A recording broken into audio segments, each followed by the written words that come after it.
नमस्कार, मैं आलोक कुमार आपका अपने YouTube चैनल पर स्वागत करता हूं। इस वीडियो में हम लोग बिहार मैट्रिक परीक्षा 2025 के लिए विज्ञान का प्रैक्टिस सेट करने वाले हैं और इसमें आपके 80 ऑब्जेक्टिव क्वेश्चंस हैं। तो चलिए इसे स्टार्ट करते हैं। अवतल दर्पण से परावर्तन के बाद किरण किस बिंदु से गुजरेगी? अगर ये आपका अवतल दर्पण है, ठीक है, ये आपका मुख्य अक्ष है। इसमें अगर अवतल दर्पण से कोई किरण टकराती है तो परावर्तन के बाद ये जहां से गुजरेगी उस बिंदु को हम क्या कहते हैं? फोकस कहते हैं, यानी कि ऑप्शन नंबर सी। यदि एक प्रतिबिंब का आकार हमेशा वस्तु के बराबर हो तो दर्पण होगा कैसा होगा? दर्पण तो ये दर्पण समतल दर्पण होगा। जब वस्तु का आकार प्रतिबिंब के आकार के बराबर होगा तो वो कैसा होगा? समतल दर्पण होगा। उत्तल दर्पण में प्रतिबिंब हमेशा छोटा बनता है, ठीक है, और अवतल दर्पण में प्रतिबिंब बड़ा और छोटा दोनों बनता है, ठीक है। इसमें क्या बनता है? उत्तल दर्पण में हमेशा छोटा बनता है। दो समांतर समतल दर्पणों के बीच रखी गई वस्तु के कितने प्रतिबिंब बन सकते हैं? तो अगर दो समांतर दर्पण है, ठीक है, तो इसके बीच में कोई प्रतिबिंब रखा हुआ है तो इसके आपके अनंत प्रतिबिंब बन सकते हैं। जैसे देखिए यहाँ पे, अगर ये मेरा दर्पण 1 है और ये दर्पण 2 है और ये मेरा कोई ऑब्जेक्ट है, ये अगर हम पहले इसको देखें तो मिरर दर्पण 1 से पहला प्रतिबिंब यहाँ बनेगा, फिर ये जो इमेज है इस दूसरे वाले दर्पण के लिए वस्तु हो जाएगा और इसका प्रतिबिंब कहाँ बनेगा? तो यहाँ बनेगा, ठीक है। फिर इसका प्रतिबिंब यहाँ बनेगा। तो इस टाइप से ये बनता जाएगा। तो इमेज 4 यहाँ बनेगा, इमेज 5 फिर इधर बनेगा। इस टाइप से बनता रहेगा और ये कितनी बार बनेगा? अनंत बार बनेगा। किसी समतल दर्पण की फोकस दूरी का मान होता है कितना? अनंत। कैसे? तो फोकस दूरी का फॉर्मूला होता है F बराबर R/2 और समतल दर्पण का जो त्रिज्या होता है वो कितना होता है? अनंत होता है। तो अनंत बटा में 2 और कितना आ जाएगा आपके पास? अनंत। नेक्स्ट, गोलीय दर्पण के ध्रुव से वक्रता केंद्र की दूरी क्या कहलाती है? गोलीय दर्पण मान लीजिए एक गोलीय दर्पण लेते हैं अवतल दर्पण को, ठीक है। अवतल दर्पण क्या है? गोलीय दर्पण है। इसमें जो आपका ये होता है ध्रुव और ये होता है आपका वक्रता केंद्र, इसके बीच में कहीं होता है F। तो ध्रुव और वक्रता केंद्र के जो बीच की दूरी है इसको हम बोलते हैं वक्रता त्रिज्या, और जिसको डिनोट करते हैं R से। F और P के बीच की दूरी को हम बोलते हैं क्या? फोकस दूरी, जिसको डिनोट करते हैं कैपिटल स्मॉल f से। तो केंद्र, वक्रता केंद्र और ध्रुव के बीच की दूरी को क्या बोलते हैं? वक्रता त्रिज्या बोलते हैं। प्रकाश तंतु में प्रकाश का क्या होता है? तो प्रकाश तंतु में प्रकाश का होता है पूर्ण आंतरिक परावर्तन। क्या होता है आपका? प्रकाश तंतु का पूर्ण आंतरिक परावर्तन। ये आपका प्रकाश तंतु है और इसमें प्रकाश का पूर्ण आंतरिक परावर्तन होता है। कैसे? से ये आपका प्रकाश तंतु है। अगर प्रकाश इसमें एक बार घुस गया तो कहीं बाहर नहीं निकलेगा और ये हमेशा इसी में आगे की ओर चलता रहेगा। इसलिए ये प्रकाश तंतु जो होता है वो बहुत लंबाई तक इसको प्रकाश को भेजने का काम करता है, या किसी भी सिग्नल को भेजने का काम ये करता है। सघन माध्यम से विरल माध्यम में जाती हुई किरण मुड़ जाती है। तो सघन माध्यम से अगर विरल माध्यम की किरण जाता है, जैसे ये है, ऊपर ले लेते हैं हम सघन माध्यम और नीचे लेते हैं विरल माध्यम। ये आपका अभिलंब है, ठीक है। तो अगर ये मेरे पास कोई आपतित किरण है और कोई भी माध्यम नहीं रहता तो ये किरण अपने पाथ पे ऐसे निकल जाती। लेकिन जब कोई किरण सघन माध्यम से विरल माध्यम में गुजरती है तो ये अभिलंब से दूर हट जाती है। कहाँ जाती है? अभिलंब से दूर, यानी कि ऐसे चली जाएगी। तो इसका रहेगा ऑप्शन नंबर बी, अभिलंब से दूर। अगर यही उल्टा हो जाता है। अगर जो किरण है वो विरल माध्यम से सघन माध्यम में जाती, कहां से जाती, विरल माध्यम से सघन माध्यम में जाती, तो ये अभिलंब की ओर चली जाती। कहां चली जाती, अभिलंब की ओर। ठीक है। निम्नलिखित में से किस लेंस की फोकस दूरी ऋणात्मक होती है? तो इसमें से अवतल लेंस जो है उसका फोकस दूरी ऋणात्मक होता है, और ये जो लेंस है इसको हम बोलते हैं अवतल लेंस। उत्तल लेंस जो है, उत्तल लेंस का फोकस दूरी धनात्मक होता है। ठीक है। निम्नलिखित में किसका अपवर्तनांक सबसे अधिक होता है? तो इसमें हीरा का अपवर्तनांक सबसे अधिक होता है। कैसे देखिए, हीरा का जो अपवर्तनांक होता है वो आपका होता है 2.42। ठीक है। क्राउन कांच का होता है 1.52। फ्लिंट कांच का होता है 1.63 और नीलम का होता है 1.76। तो ऐसा आपको याद करना नहीं करना, बस मैंने दिखा दिया है। तो हीरा का सबसे इसमें अधिक होता है 2.42। आपसे डायरेक्ट यही क्वेश्चन ही पूछा जाएगा। यदि प्रकाश की चाल निर्वात में C हो तो कांच जिसका अपवर्तनांक 1.5 है में प्रकाश की चाल क्या होगी? तो कांच में प्रकाश का अपवर्तनांक जो होगा उसका फॉर्मूला हो जाएगा निर्वात में प्रकाश की चाल, निर्वात में प्रकाश की चाल बटा में कांच में प्रकाश की चाल, कांच में प्रकाश की चाल। ठीक है। तो अपवर्तनांक दिया हुआ 1.5 बराबर निर्वात में प्रकाश की चाल जो उसको C बोला गया है, और कांच में प्रकाश की चाल नहीं दिया गया है, तो इसको लिखते हैं कांच में प्रकाश की चाल। ठीक है। इसको इधर लेके जाएंगे तो ये हो जाएगा 1.5 गुने कांच में प्रकाश की चाल। ठीक है। कांच में प्रकाश की चाल बराबर C। यहां से हम निकाल लेंगे अगर कांच में प्रकाश की चाल, कांच में प्रकाश की चाल और C बटा में 0.5, पॉइंट हट जाएगा यहाँ पे 10, 2 से 5 और 2 से 3, यानी कि 5C बटा में 3, सॉरी 2 से नहीं 5 से, 5 दूनी 10 और 5 3 15, तो ये हो जाएगा आपके पास 2C बटा में 3। कितना हो जाएगा आपके पास ये 2C बटा में 3। तो आपका आंसर आ जाएगा ऑप्शन बी 2C बटा में 3। स्विच लगाए जाते हैं किससे? तो स्विच लगाए जाते हैं हमेशा धनात्मक तार में। कहाँ लगाए जाते हैं? धनात्मक तार में। ठीक है। प्लस का जो तार होता है उसमें स्विच लगाया जाता है। अगर माइनस में स्विच लगाएंगे तो आपका लाइन तो कट जाएगा, लेकिन हमेशा उसमें लाइन प्लस वाला फ्लो होता रहेगा और उसमें लाइन मारने का संभावना बना रहेगा।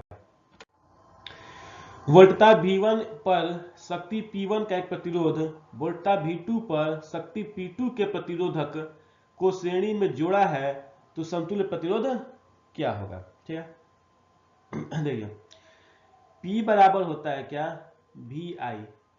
ठीक है। मेरे पास दिया हुआ है क्या? V दिया हुआ है, P दिया हुआ है, और क्या निकालना? प्रतिरोध निकालना है। ठीक है। तो हमको I खत्म करना पड़ेगा। तो हम जानते हैं कि I बराबर जो होता है वो होता है V बाई R। तो I का वैल्यू हम इसमें रखेंगे तो P का वैल्यू कितना आ जाएगा? V square by R। ठीक है। तो यहां से अगर हम P1 निकाल लें, सॉरी यहां से पहले हम R निकाल लेते हैं, तो R बराबर कितना हो जाएगा? V square by P। ठीक है। तो पहले प्रतिरोध के लिए अगर R1 की बात किया जाए तो R1 हो जाएगा हमारे पास V1 स्क्वायर बटा में P1, और दूसरे प्रतिरोध R2 बात किया जाए तो ये हो जाएगा V2 स्क्वायर बटा में P2। अगर कोई दो प्रतिरोध है उसको श्रेणी क्रम में जोड़ा जाए तो जो R कॉम्बिनेशन होता है, समतुल्य प्रतिरोध जो होता है वो होता है R1 प्लस R2 के। श्रेणी क्रम में अगर कोई प्रतिरोध जोड़ा जाता है तो उसका R कॉम्बिनेशन यानी कि समतुल्य प्रतिरोध जो होगा वो कितना होगा? R1 प्लस R2, और R1 आपके पास आया है V1 स्क्वायर बटा में P1, और R2 आया है V2 स्क्वायर बटा में P2। तो आपका आंसर हो जाएगा V1 स्क्वायर बटा में P1 प्लस V2 स्क्वायर बटा में P2। निम्नलिखित में कौन सी अभिव्यक्ति विद्युत परिपथ में विद्युत शक्ति को निरूपित करती है? यानी से पूछा गया है आपका कि इसमें पावर का फॉर्मूला क्या होता है। तो पावर का फॉर्मूला इसमें तीनों होता है, यानी इनमें से सभी। जैसे P बराबर होता है क्या VI, ठीक है। तो अभी मैंने पढ़ा कि I का फॉर्मूला क्या होता है V बाई R। इसको इसमें रख देंगे हम, तो ये हो जाएगा मेरे पास V गुने V बाई R, यानी कि V स्क्वायर बाई R, ठीक है। और V का फॉर्मूला होता है कितना IR। जब हम V का जगह यहाँ पे रखेंगे VI में, V की जगह हम रखेंगे IR और गुने I, तो मेरे पास क्या हो जाएगा I स्क्वायर R। तो इसका मतलब कि P का 3 फॉर्मूला है VI, I स्क्वायर R और V स्क्वायर बाई R, यानी कि इनमें से सभी ऑप्शन नंबर डी। विभक्त वलय प्रयुक्त होता है, यानी कि स्प्लिट रिंग्स। तो स्प्लिट रिंग्स आपका प्रयुक्त होता है मोटर में। मोटर में कहता है स्प्लिट रिंग्स।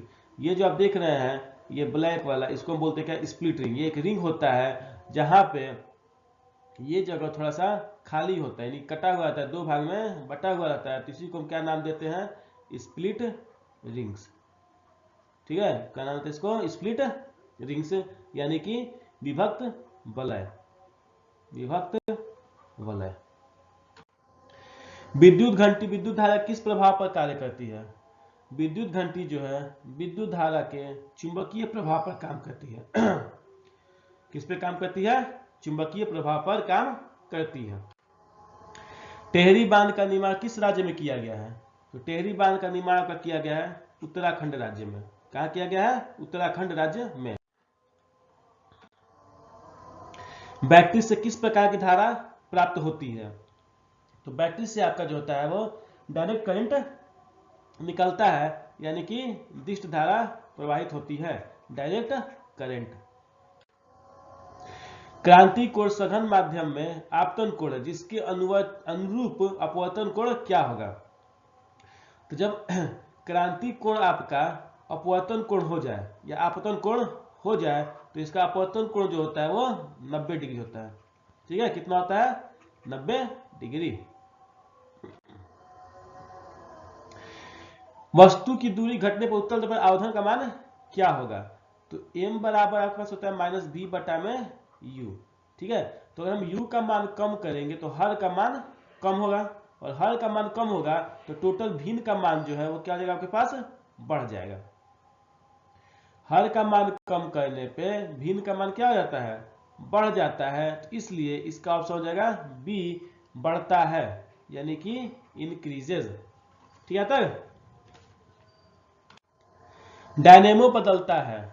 डायनेमो जो है वो बदलता है आपका यांत्रिक ऊर्जा को विद्युत ऊर्जा में। डायनेमो का ये जो चक्का है वो घूमता है, और इस घूमने से क्या होता है? बिजली पैदा होता है।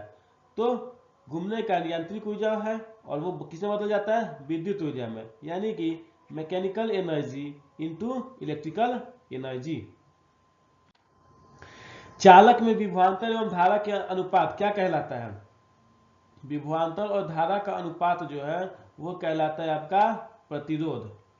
Option number A resistance. Snell के नियम में अचर क्या होता है? तो स्नेल के नियम में अचर जो होता है आपका प्रकाश का वर्ण यानी कि रंग, ठीक है, और माध्यम युग यानी कि medium. Option number C colour of light and pair of medium. Snell का नियम क्या है? स्नेल का नियम कहता है कि किसी पार्टिकुलर पदार्थ का वर्ण, ठीक है, किसी पार्टिकुलर प्रकाश का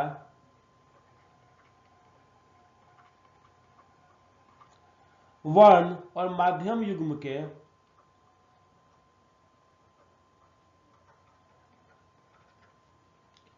लिए साइन आई बटा में साइन आर जो होगा वो आपका अचर होता है, ठीक है। और यह साइन आई बटा में साइन आर जो है इसको हम अपवर्तनांक बोलते हैं, ठीक है, तो बोला किसी पार्टिकुलर प्रकाश का वर्ण, ठीक है, और माध्यम युग्म, यानी दोनों चीज, तो ऑप्शन नंबर सी हो जाएगा। तो इसलिए कहीं आपको याद होना चाहिए, किसी पार्टिकुलर प्रकाश का वर्ण और माध्यम युग्म के लिए साइन आई बटा में साइन आर अचर होता है, और साइन आई बटा में साइन आर जो होता है उसको क्या बोलते हैं, हम अपवर्तनांक बोलते हैं। क्षारकीय ऑक्साइड के विलयन का पीएच मान कितना होता है? क्षार जो होता है उसका पीएच मान, तो अगर पीएच मान जो होता है 0 से 14 के बीच डिनोट करते हैं, इसके बीच जो 7 होता है उस 7 पीएच मान वाला वस्तु जो होता है वो उदासीन होता है, और 7 से कम वाले को हम बोलते हैं क्या, अम्ल, 7 से अधिक वाले को बोलते हैं हम क्षार। तो हमसे पूछा है 7 क्षार पूछा है, तो क्षार का जो पीएच मान है 7 से अधिक होना चाहिए, और 7 से अधिक जो आपका है वो ऑप्शन नंबर डी है।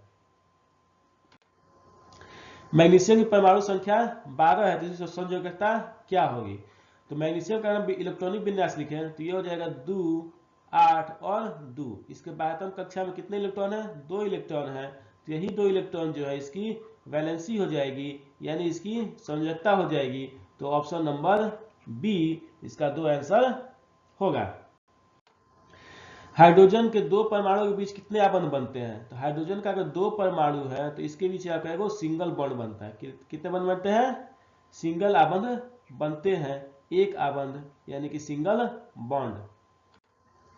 एल्कीन का सामान्य सूत्र क्या है? एल्कीन का सामान्य सूत्र जो होता है वो आपका होता है CnH2n, यानी ऑप्शन नंबर सी, CnH2n+2 जो है ये आपका एल्केन का सूत्र है, और CnH2n-2 जो है ये आपका एल्काइन का सूत्र है। क्लियर है? निम्नलिखित में कौन सक्रियता श्रेणी में सबसे अधिक क्रियाशील धातु है? इनमें जो दिया हुआ है सक्रियता श्रेणी, इसमें सबसे ज्यादा क्रियाशील धातु जो है वो कौन सा है? आपका सोडियम है, यानी ऑप्शन नंबर डी। ठीक है, तो क्रियाशीलता याद करने के लिए हम इसमें याद करते हैं एक शॉर्ट ट्रिक। क्या याद करते हैं? केदारनाथ का माली आलू जरा फीके से पकाता है क्योंकि मरकरी सिल्वर गोल्ड प्लेटिनम है। ठीक है, 2-3 बार इसको पढ़िएगा तो आपको याद हो जाएगा। क्या क्या याद करना है?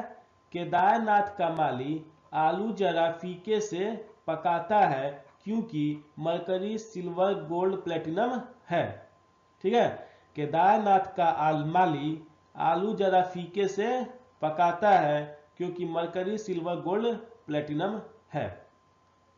केदार से जगह का के, नाथ से Na सोडियम, का से Ca कैल्शियम, माली का Mg से मैग्नीशियम, आलू के लिए Al, ठीक है, अल्युमिनियम, जरा से Zn जिंक, फीके से Fe फेरस, से Sn एंटीमनी, पकाता से Pb लेड, ठीक है, सीसा, हैश का H हाइड्रोजन, क्यूकी के लिए Cu कॉपर, मरकरी के लिए Hg, ठीक है, सिल्वर के लिए Ag, और Au से गोल्ड, प्लेटिनम के लिए Pt, और है जो है वो आपका साइलेंट है। तो हम ऐसे याद रख सकते हैं, केदारनाथ का माली आलू जरा फीके से पकाता है क्योंकि मरकरी सिल्वर गोल्ड प्लेटिनम है। ठीक है, तो यह का शॉर्ट ट्रिक हो गया। और जैसे जैसे हम नीचे से ऊपर की ओर जाते जाएंगे आपका जो है रिएक्टिविटी वो बढ़ता जाएगा, यानी सबसे कम रिएक्टिव कौन होगा? प्लेटिनम होगा, और सबसे ज्यादा रिएक्टिव जो होगा वो आपका पोटेशियम होगा। ठीक है, हाइड्रोजन से ऊपर जो है आपका रिएक्टिविटी लेड, एंटीमनी, लोहा, zinc, aluminium, magnesium, calcium, sodium और पोटेशियम का है, और हाइड्रोजन से कम जो है reactivity copper, mercury, silver, gold और प्लेटिनम का है। तो इसको आप याद कर सकते हैं। शॉर्ट ट्रिक अगर आप याद रखेंगे तो आपको जरा भी दिक्कत नहीं होगा। क्या है शॉर्ट ट्रिक? तो केदारनाथ का मालिक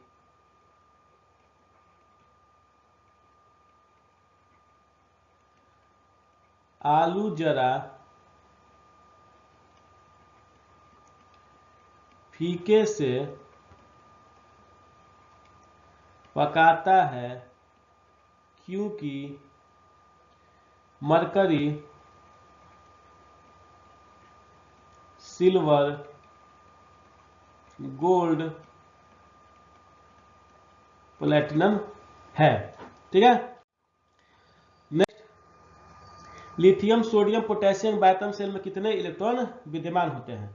लिथियम जो है इसका परमाणु संख्या 3 होता है, सोडियम का परमाणु संख्या 11 होता है और पोटेशियम परमाणु संख्या 19 होता है।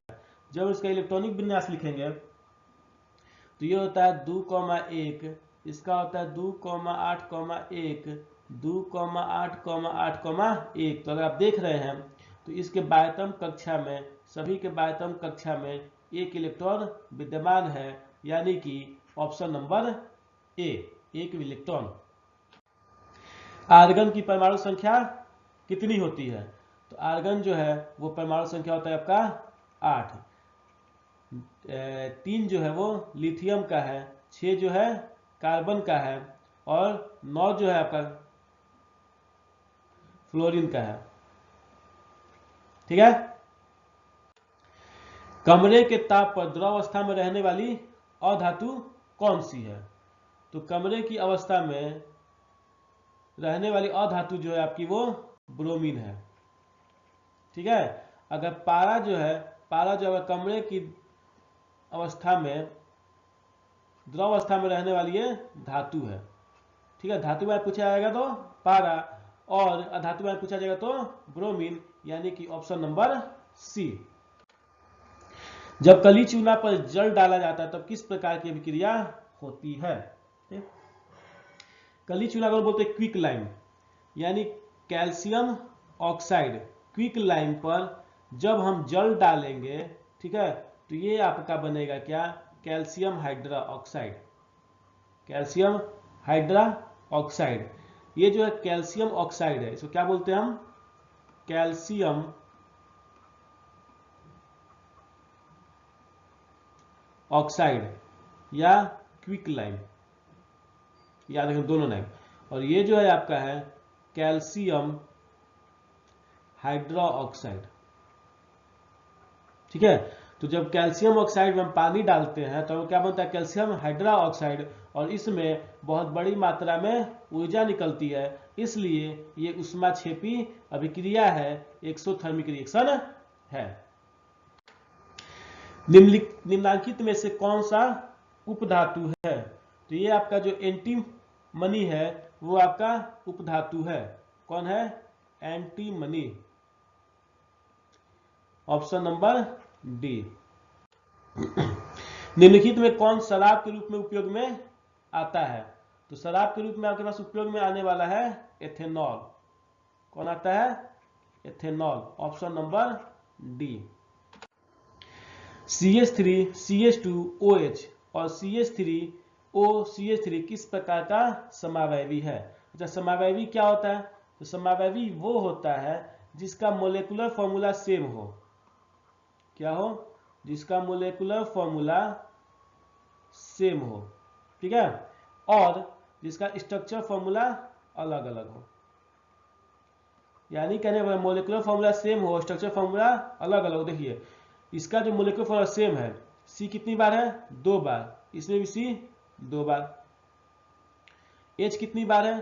तो 3 और 2 5, 1 6 बार, 3 और 3 6 बार। O कितनी बार है? 1 बार। तो इसका मोलेकुलर फॉर्मूला सेम है लेकिन स्ट्रक्चर अलग अलग है। कैसे? देखिए ये जो आपका है ये स्ट्रक्चर आपके पास है CH3 CH2OH का, और ये स्ट्रक्चर है CH3OCH3 का। तो ये दोनों का स्ट्रक्चर क्या है? अलग अलग है। ठीक है। तो इसलिए तो समावयवी है। ठीक है। लेकिन ये कौन सा समावयवी है? क्रियाशील है, ज्यामितिक है, प्रकाशिक है या संरचना है? तो ये जो है देखिएगा आप, इसमें इसके लास्ट में जो है ये OH है। OH जो होता है ये क्रियाशील समूह है। किसका समूह है? अल्कोहल का। OH किसका क्रियाशील समूह है? अल्कोहल का। और ये जो O है ये क्रियाशील समूह किसका है? ईथर का। ठीक है। तो दोनों का स्ट्रक्चर तो अलग अलग है, लेकिन दोनों में जो क्रियाशील समूह है वो क्या है? अलग अलग है। इसका OH है, इसका इधर है, इसलिए ये कैसा हो जाएगा? क्रियाशील समावयवी हो जाएगा। ठीक है।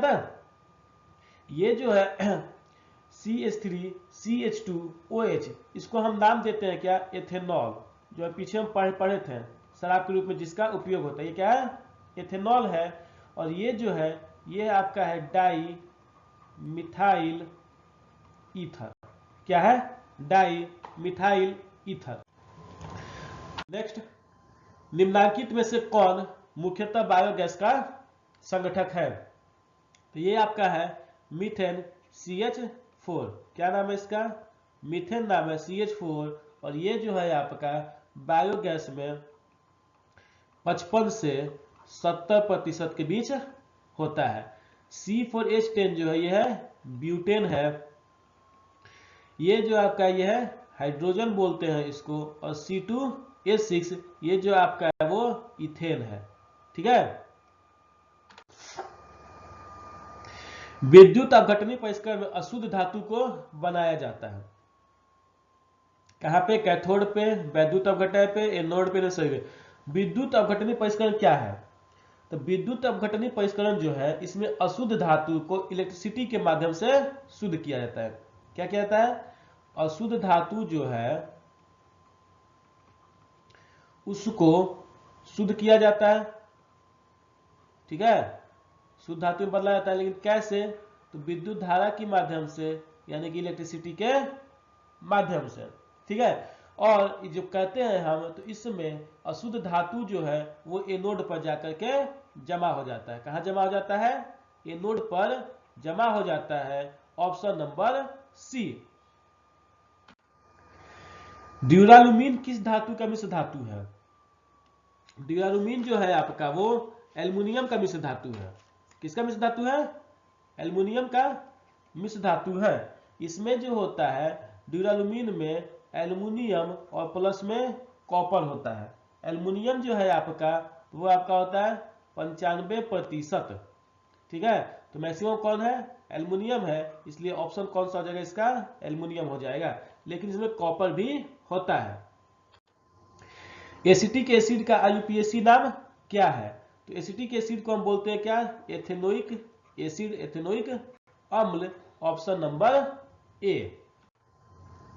एथेनॉल को सांद्र H2SO4 के साथ 170 डिग्री पर गर्म करने पर निम्नलिखित में कौन सा बनता है।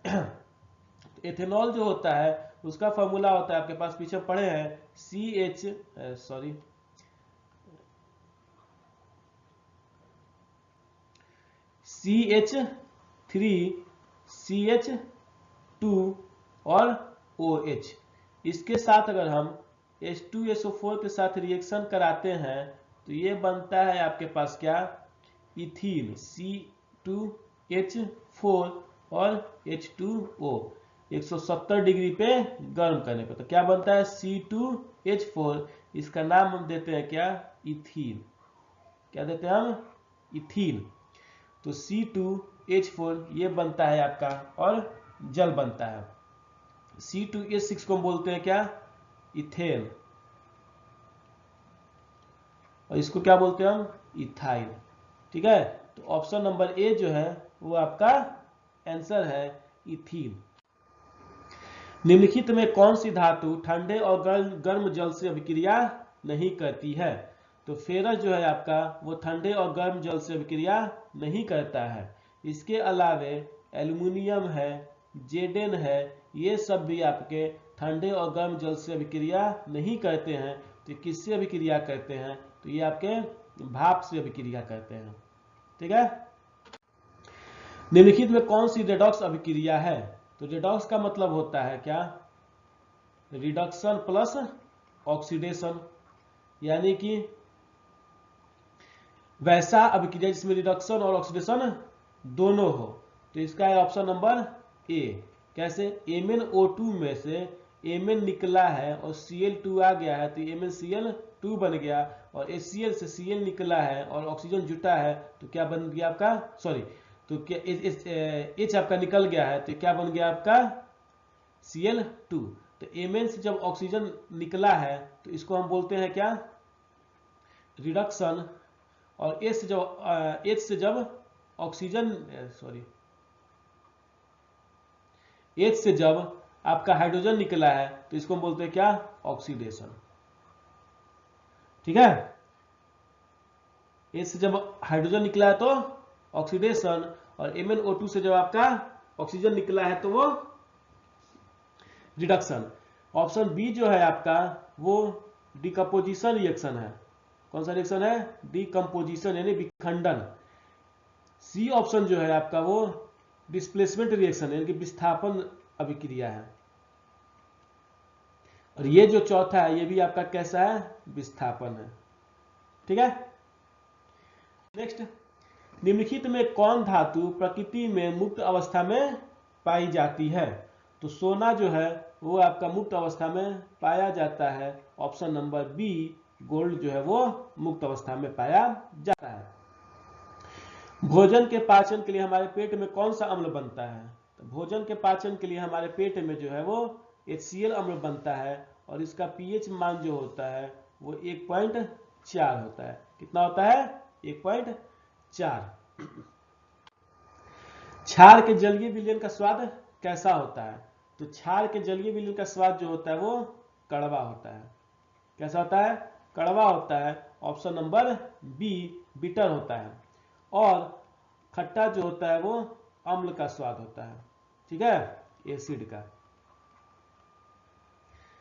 नेक्स्ट, निम्नलिखित में कौन सा संक्षारक अम्ल है।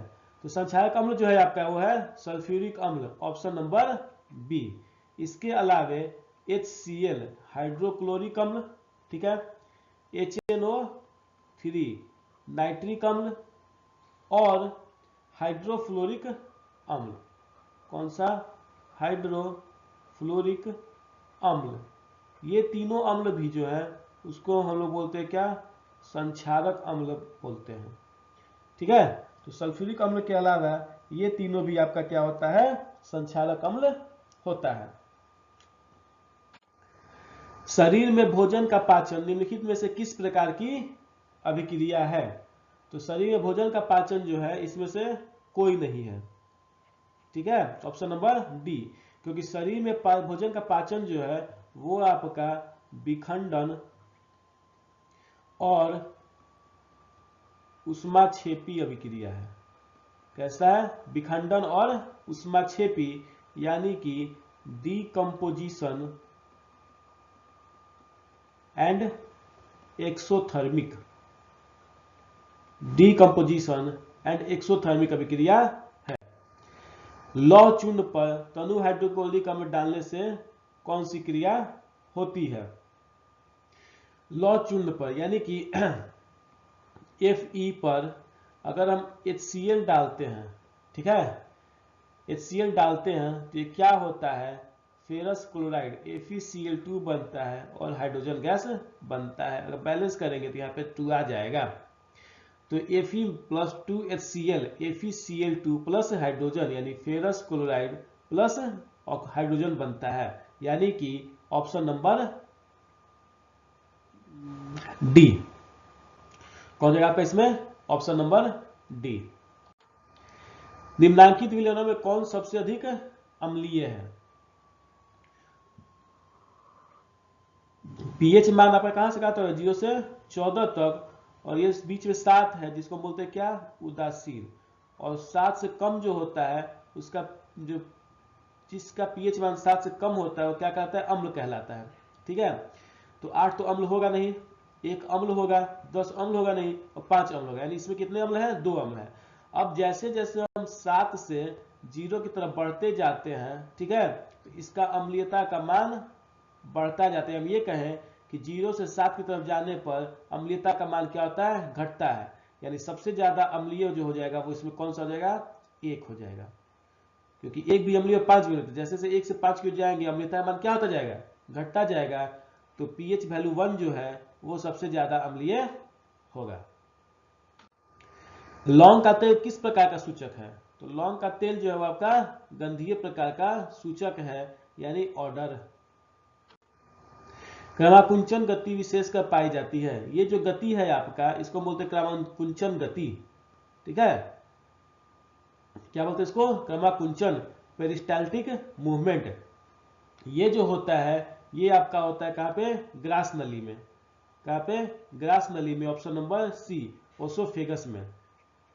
ठीक है, इसोफेगस में, ग्रास नली में जो क्रमाकुंचन गति होती है। अमीबा में पोषण की कौन सी विधि है? ये आपका क्या है, अमीबा है। इसमें पोषण का जो विधि होता है, ये जो होता है होता है प्राणी सम पोषण, होलोजोइक न्यूट्रिशन। ठीक है। अच्छा, प्राणी सम पोषण क्या होता है? तो पोषण का वह तरीका है जिसमें भोजन के अंतर्ग्रहण के बाद ही भोजन का पाचन होता है। भोजन के अंतर्ग्रहण के बाद ही भोजन का पाचन होता है। इसमें कौन कौन आता है? अमीबा आता है, मेढक आता है, और इसमें मनुष्य आते हैं। ठीक है, अमीबा, मेढक और मनुष्य में कैसा पोषण होता है? प्राणी संपोषण होता है, होलोजोइक न्यूट्रिशन होता है। सबसे छोटी अंतःस्रावी ग्रंथि कौन सी है? तो सबसे छोटी अंतःस्रावी ग्रंथि जो है आपका पीनियल ग्रंथि है, ऑप्शन नंबर सी। ये जो अंतःस्रावी ग्रंथि है ये आपका मस्तिष्क में पाया जाता है। कहाँ पाया जाता है? मस्तिष्क में पाया जाता है, और ये आपके शंकु के आकार का होता है। फिगर में अगर आप देखेंगे तो ये जो आपका यहाँ पे जो ग्रंथि है ये वाला, ये आपका जो है वो पीनियल ग्रंथि है। ये ग्रंथि जो है कैसा है? पीनियल ग्रंथि है। थायराइड ग्रंथि जो है आपकी सबसे बड़ी ग्रंथि है। सबसे छोटी ग्रंथि पीनियल ग्रंथि, और सबसे बड़ी ग्रंथि थायराइड ग्रंथि। ये देखिए आपका गले के पास यहाँ पे जो है वो क्या है? थायराइड ग्रंथि है। ठीक है, इसके अलावा जो भी ये फिगर में ग्रंथियां दिखाई गई हैं सब जो है वो अंतःस्रावी ग्रंथियां हैं। ठीक है, अंतःस्रावी ग्रंथि है जितनी ग्रंथि आपको इसमें दिखाई गई है। पौधे के वायवीय भागों से जल के वाष्पन के रूप में निष्कासन की क्रिया क्या कहलाती है? तो ये कहलाती है आपका वाष्पोत्सर्जन, ट्रांसपीरेशन, ऑप्शन नंबर बी। दो तंत्रिका कोशिका के मध्य के खाली स्थान को क्या कहते हैं? तो दो तंत्रिका के मध्य के खाली स्थान को कहते हैं क्या? सिनेप्स। क्या कहते हैं? सिनेप्स, ऑप्शन नंबर ए।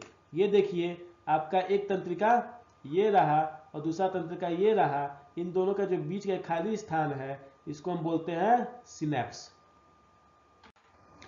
जठर ग्रंथि पाई जाती है, किसमें पाई जाती है?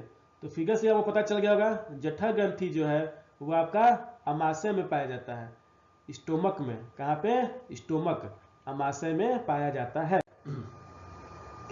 यूरिया रक्त में कहाँ से प्रवेश करता है? तो यूरिया जो है आपका रक्त में यकृत से प्रवेश करता है, यानी कि लीवर से प्रवेश करता है, क्योंकि यहीं पे बनता भी है और यहीं से प्रवेश भी करता है। ठीक है, ये आपका जो है वो लीवर है। ठीक, लैटेक्स पाया जाता है। लैटेक्स एक प्रकार का दूध जिसको हम बोलते हैं फूल पौधा में, तो ये पाया जाता है आपका कनेर के फूल में। किसे पाया जाता है? जितने भी ऑप्शन दिए हैं, बाकी 72 में पाया जाता है, लेकिन जितने भी ऑप्शन दिए हैं उसमें से आपके कनेर में जो होता है वो लैटेक्स पाया जाता है। ये जो आपका है ये दोनों फूल जो है कैसे फूल हैं? कनेर के फूल हैं। निम्नलिखित में कौन सजीव में पाया जाने वाला जैव प्रक्रम है? श्वसन, जनन और पोषण, यानी कि इनमें से सभी, ऑप्शन नंबर डी। इनमें से सभी, ऑप्शन नंबर डी। कवक में पोषण की कौन सी विधि है? ये कवक है, इस कवक का क्या नाम है? तो इस कवक का नाम है मशरूम। ठीक है, कवक में कैसी होती है? तो इसमें कवक में जो होता है इसमें इनमें से कोई नहीं, क्योंकि कवक में जो होता है वो पोषण की विधि होती है मृतोपजीवी। कौन सा होता है? मृतोपजीवी। तो इनमें से कोई नहीं, याद रखेंगे। कवक में कैसा होता है? मृतोपजीवी। अमीबा, मेढक और मनुष्य में कैसा होता है? प्राणी सम। कवक में मृतोपजीवी। अच्छा, मृतोपजीवी क्या है?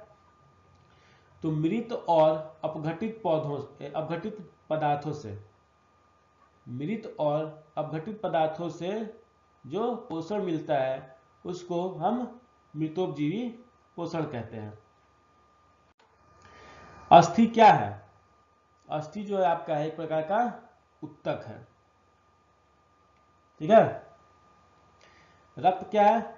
रक्त भी आपका उत्तक है, लेकिन ये क्या है आपका एक, इसको बोलते हैं हम लोग रक्त को बोलते हैं हम लोग तरल उत्तक। क्या बोलते हैं? तरल उत्तक। तो रक्त भी उत्तक है, और ये कैसा उत्तक है? तरल उत्तक है। मानव हृदय में औसत प्रकुंचन दाब कितना होता है? मानव हृदय में औसत प्रकुंचन दाब जो होता है वो आपका होता है 120 mmHg, ठीक है। 80 mmHg जो है इसको हम बोलते हैं अनुशीथिलन दाब।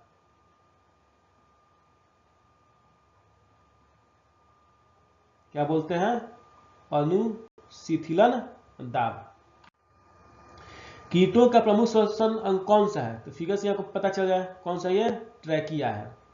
कौन सा है? ट्रैकिया है, ऑप्शन नंबर सी। पेप्सिन नामक एंजाइम भोजन को बदल देता है, किसमें? पेप्सिन जो है आपके भोजन को बदलता है पेप्टोन में। किसमें बदलता है? पेप्टोन में। आयरन पाया जाता है किसमें? आयरन जो है वो आपका पाया जाता है आरबीसी में। किसे पाया जाता है? आरबीसी में। लाल रक्त कण में। एटीपी में फॉस्फेट की संख्या कितनी होती है? एटीपी में फॉस्फेट संख्या कितनी होती है? 3 होती है। कैसे? चलिए देखते हैं। ये आपका एटीपी का संरचना है। इसमें फॉस्फेट कहां कहां है? 1, 2 और 1, 3। एटीपी में फॉस्फेट की संख्या कितनी हो गई? 3। 1, 2 और 3।